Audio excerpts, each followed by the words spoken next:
Quickly, before we start this video, a huge thank you and shout out to Survival Horror Network. Without them, I would not have been able to make this video because I would have had no gameplay. So again, thank you for doing that. Definitely go subscribe to them. Let's go ahead and start the video.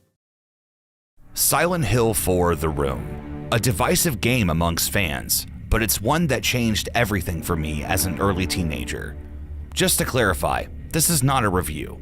I won't be engaging in the debate of whether or not this game is canon, the control schemes, lack of choice on puzzle difficulty, the voice acting, etc. If that's what you're looking for, I would suggest checking out NitroRad's review. His in-depth breakdown is incredible. Definitely go give him some love. This video is purely about my first experience with this game and how it affected me for a long time. This could have been any game, but fortunately for me, it was Silent Hill. To be fair, this was not my first experience with the series, as I had a chance to briefly play the first one on my older brother's PlayStation 1 without his knowledge, of course. Let me paint you a picture. An 8-year-old me got up on a random Saturday in the summer and walked to the kitchen for my usual morning bowl of cereal. I looked to the coffee table and I saw that the PlayStation was sitting on it. That's odd, I thought to myself.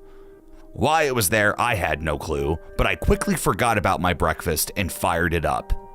I was an early riser and I knew I could get at least an hour in before anyone woke up. I started a new game and I was on my way to a very immersive experience. You see, that morning, it was gray and foggy outside as it was in the game. It was perfect. While I never finished it, that experience never left me. I always wanted to dive in on my own and really learn to kick this game's ass. But as a kid with no money and a broken home, there really was no chance of that. But in a small town movie gallery in the early 2000s, that all changed.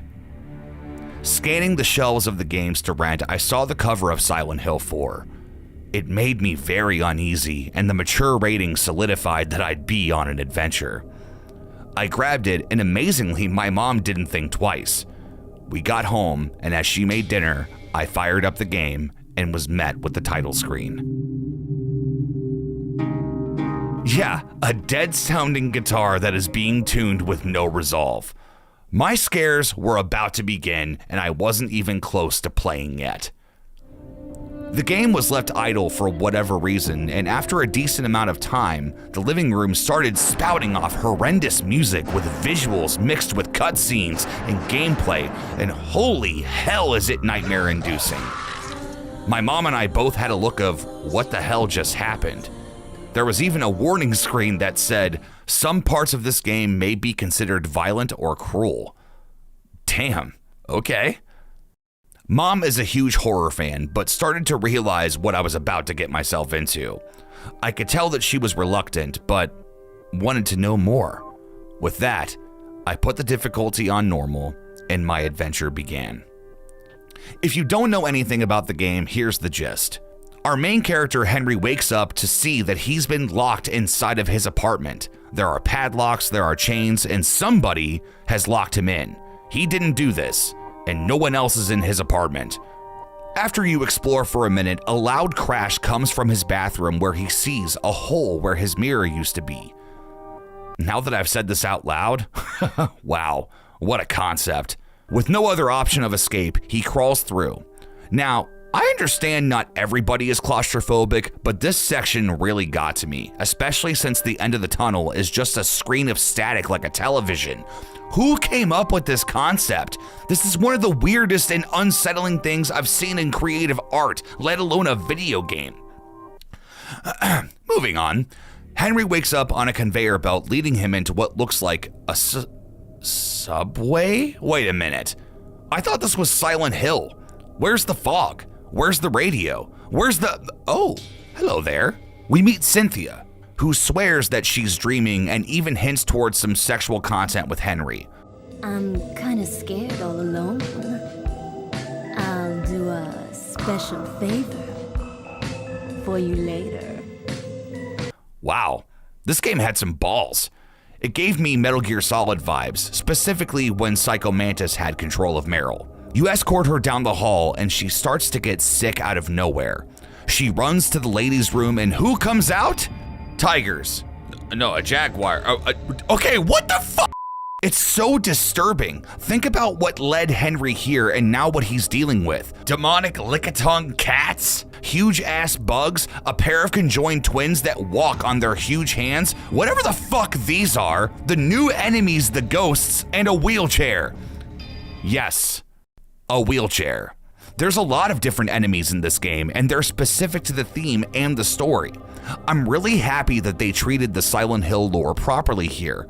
The monsters are usually a reflection of a person's guilt or a lesson that they need to learn. What's interesting about this installment is that, in my opinion, the monsters are born from Walter Sullivan, the main antagonist, instead of you, the main character. Gameplay is divided into two sections, the apartment and the other world. What really impressed me was how immersive the apartment was. Later on, when Cynthia is killed, if you look outside the window, you can see an ambulance sitting near the entrance of the subway. The room has tons of moments like this, and it did nothing but draw me deeper. I started to really feel for Henry. I couldn't imagine the insanity of it all, and then having the confirmation that it was real. I love it when creative people show off. You have plenty of other levels to go through. Water prison, the apartment complex, the building world, or what I like to call the rooftops from hell, and the hospital. The forest, however, that's actually why this video is being made. There was a moment that made me put down the game for a long time. If I remember correctly, I still had a few days left until the game had to be returned, and I took it back as soon as I was able to. While walking through the forest, you'll enter into different sections of fences and gates, all with their own enemies and items to gather, as well as save points. I finally got comfortable and started to casually play, getting into my usual zone of completionism. And then this happened.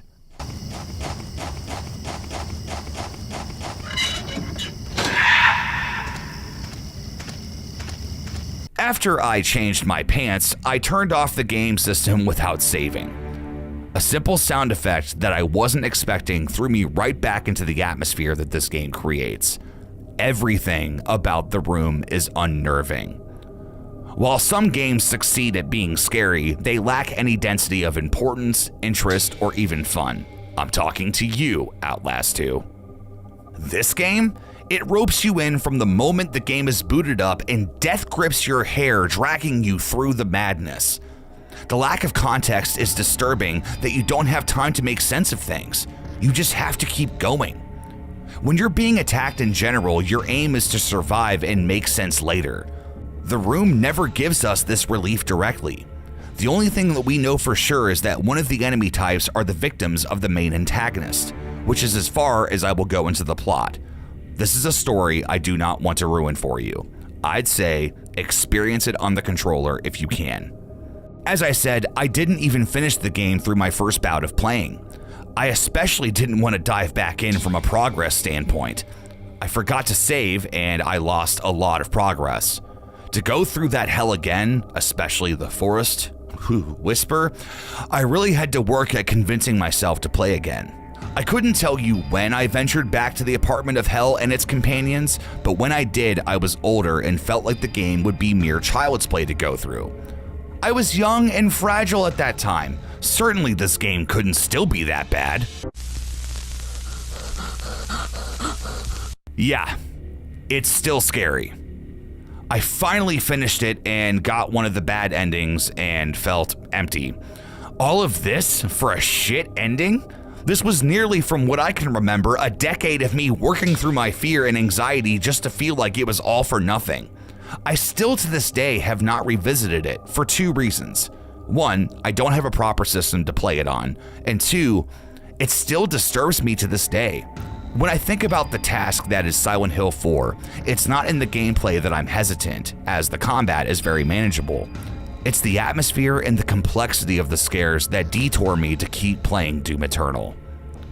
All of this said, in a very strange way, I love this game, and for that reason, I really feel it deserves more recognition and respect. No game has stayed with me this long, disturbed me, or made me even hesitant to ever go back.